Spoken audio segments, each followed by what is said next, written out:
Hey, what's going on everyone? In this video, I will show you how to make Apex Legends run in full screen on PC for better performance and smoother gameplay.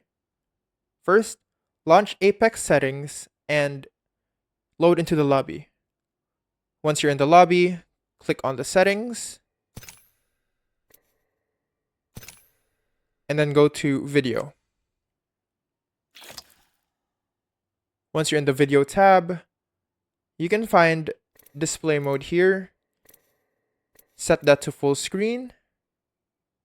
After that, set your resolution to match your monitor's native resolution, usually 1920 by 1080p for most players.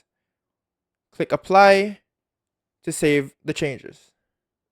If your game doesn't switch to full screen, try this quick shortcut.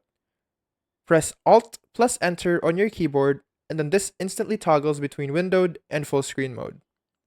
You can also check your Windows display settings to make sure your monitor is set to its correct refresh rate for the best experience. Running Apex Legends in full screen helps improve FPS, reduce input lag, and make the game feel smoother.